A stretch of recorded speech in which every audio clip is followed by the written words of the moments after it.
On peut être moche, on peut être moche à l'intérieur, je veux dire, enfin... Oui, non, mais... pas à l'extérieur. Et à l'extérieur aussi. Non, jamais à l'extérieur, en revanche. N'imposez jamais ça à un ami. Salut à tous et bienvenue sur On Time. Après avoir fait ses galons en France avec Connasse et son rôle d'agent de star dans 10%, Camille Cotin est partie à la conquête d'Hollywood. Elle a donné la réplique à Brad Pitt, Lady Gaga, Jared Leto et même Matt Damon. À ses côtés, Sarah Forestier, qui a été révélée dans L'Esquive, qui lui a valu le César du meilleur espoir féminin. Elle a impressionné dans le biopic de Gainsbourg et a reçu le César de la meilleure actrice pour son rôle dans Le nom des gens. Ensemble, elles jouent dans le film Trois amis qui sort le 6 novembre au cinéma. Alors moi, s'il faut te dire la vérité, j'ai jamais été amoureuse d'Eric. C'est vraiment mon amour. Et toi, mon cœur? Il croit que je l'aime exactement comme lui-même. Vous voulez se faire un petit clap? Yes. Génial. Pourquoi, selon vous, on aime autant les histoires d'amour au cinéma? Parce que c'est tellement agréable de se projeter dans une histoire d'amour. Voilà, je dirais. Comme un condensé de tout ce qu'on peut éprouver dans nos relations. C'est des bouleversements de vie, quoi. C'est-à-dire, il y a beaucoup de gens qui projettent et qui espèrent se dire que leur vie va changer à travers une histoire d'amour. Ouais. Et donc, en fait, c'est vrai que moi, en tant que spectatrice, par exemple, c'est un vecteur qui, quand c'est vraiment bien fait... Je sais pas si vous vous souvenez le film de Bradley Cooper, là, qu'il a fait avec Lady Gaga. Mais en fait, c'est hyper cinématographique, l'amour. Ouais. Quand t'es pris vraiment dans l'histoire et que ça marche vraiment, oui, il y a un truc comme ça qui t'embarque, peut-être parce que des manques aussi, des trucs qu'on n'a pas dans notre vraie vie et qu'on fantasme qui pourraient arriver. Et puis c'est vrai, Camille, que quand on est par exemple une personne très exposée, en quoi les amis, ça permet aussi de garder les pieds sur terre en tant qu'actrice, par exemple? Moi, j'ai des amis de très... Mais comme tout le monde, je pense, on a des amis de longue date, des amis d'une vie. Donc ça devient une famille. Et en tout cas, je pense que la tolérance, ça fait partie des points forts pour avoir une amitié longue, en fait, pour traverser une vie, savoir qu'il y a des moments, un ami peut faillir, mais parce que ce qu'il traverse fait qu'il aura été moins attentif à ce que vous pouvez ressentir, ou voilà. Et je pense qu'effectivement, donner le temps aux gens de vivre ce qu'ils ont à vivre et de les accepter comme ils sont, dans leurs bouleversements, dans leurs contradictions aussi. Et puis, avec l'âge aussi, on comprend ce qu'on peut attendre de certaines personnes. Et parfois, tous nos amis ne sont pas... Capable de tout donner. Capable de tout donner, ouais. Et en fait, en fonction de leur personnalité, il y a une amie qui va jamais prendre de vos nouvelles, mais qui par contre va vous raconter des choses, mais tellement excitantes à chaque fois que vous la voyez que, c'est pas grave. Enfin, je plaisante, mais en fait, ça revient à la tolérance aussi. Et parce que je pense qu'il n'y a rien d'aussi bon que des amis d'une vie. C'est un refuge, quoi. C'est un endroit où on pose tous ses bagages, on peut être soi-même, on peut être nul, on peut être moche, on peut être moche à l'intérieur, je veux dire, enfin... Oui, non, mais... pas à l'extérieur. Et à l'extérieur aussi. Non, jamais à l'extérieur, en revanche. N'imposez jamais ça à un ami. Non, mais voilà. Mais pour ça, c'est... Voilà. Moi, ce que je trouve trop beau dans l'amitié, par contre, c'est l'idée de choix. J'adore l'idée que quelqu'un te choisit et que tu le choisis et que quoi qu'il arrive, tu l'aimeras, il t'aimera.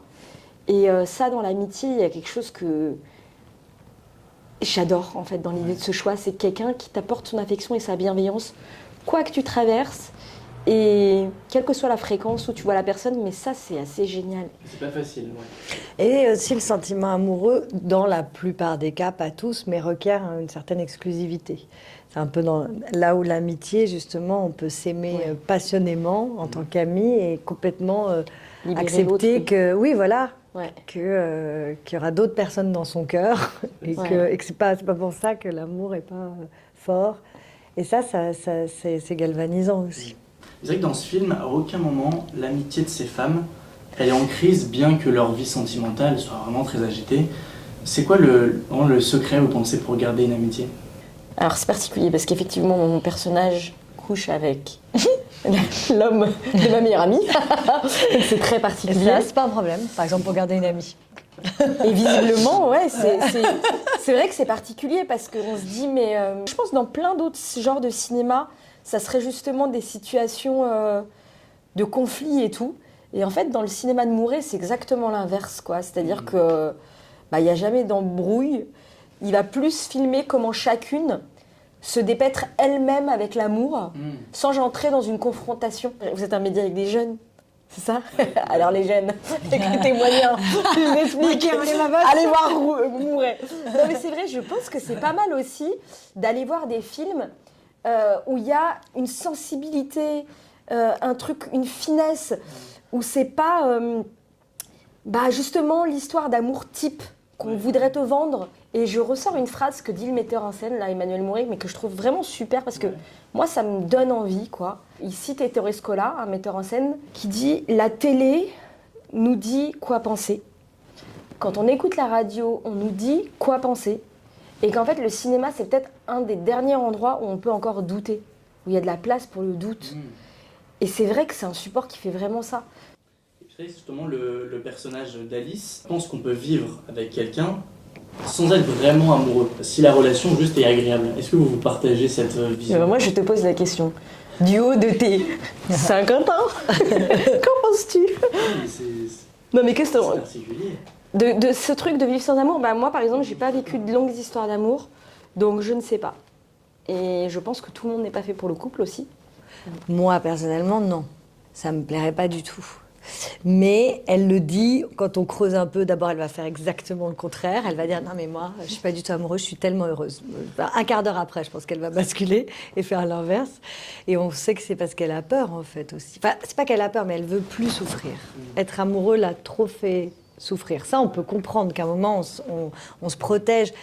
Ça arrive même de dire ah non mais même le fait de dire je veux pas du tout être en couple, là j'ai besoin d'être seule, j'ai besoin de m'occuper, j'ai trop peur de me prendre ou peur ou pas. J'ai l'impression que votre génération déjà réinvente beaucoup, déconstruit, revisite les codes, fait un peu exploser les carcans plus traditionnels. Et aussi le fait d'être seule, c'est aussi une façon déjà d'apprendre à se connaître et à s'aimer pour rencontrer une personne qui saura vous aimer aussi. Parce que souvent, quand on se prend quand il y a des écueils et qu'on souffre, on rencontre des gens qui savent pas nous aimer comme on est parce qu'on sait pas trop non plus s'aimer soi-même, peut-être. J'ai Philosophia de Bâle dans le magazine Bien-être.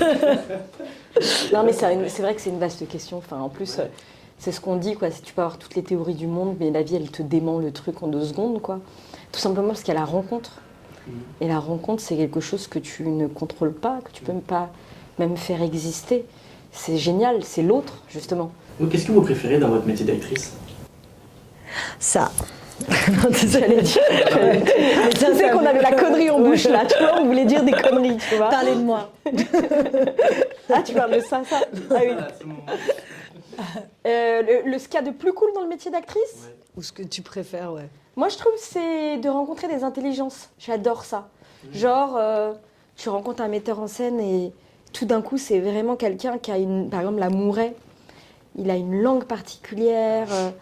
Et tout d'un coup, il me donne envie, à travers son film, de trouver ça génial, les histoires d'amour. Alors que c'est pas forcément ce que je vais penser moi dans la vraie vie. Ça m'intéresse pas forcément. Et là, tout d'un coup, ça devient passionnant. Et j'adore ça, rencontrer des sensibilités différentes, des intelligences différentes. Et en fait, quand tu le fais à travers le métier d'actrice, c'est quand même un biais que tu n'aurais pas dans la vraie vie, quoi. C'est quand même particulier parce que rencontrer quelqu'un à travers la création, ça montre quand même pas mal de choses sur la personne, quoi. C'est quand même assez chouette. Moi, j'aime bien. Et est-ce que vous avez l'impression de... Et moi, je dirais juste parce que c'était quand même une connerie de dire que ça. Non. Non, mais ça rejoint ce que dit Sarah, c'est vraiment d'entrer dans un monde parallèle, en fait. Quand même, ce truc qu'on va créer, tout d'un coup, elle s'appelle Rebecca, je m'appelle Alice, et on vit là, à Lyon. Et en fait, alors, ça, c'est assez simple comme situation, mais ça peut partir aussi dans des trucs beaucoup plus dans le passé. Enfin, de faire ces voyages spatio-temporels. Et collectif, c'est un trip collectif où tout le monde rentre dans le même trip. Et voilà, et le moment où ça tourne, on est vraiment parachuté ailleurs, quoi, propulsé dans un autre univers. Et ça, c'est assez agréable. Voilà. Merci beaucoup. Ça y est déjà? Ouais, ça passe vite, hein. Ça passe vite. On time. On time. J'irai regarder pour savoir ce que c'est.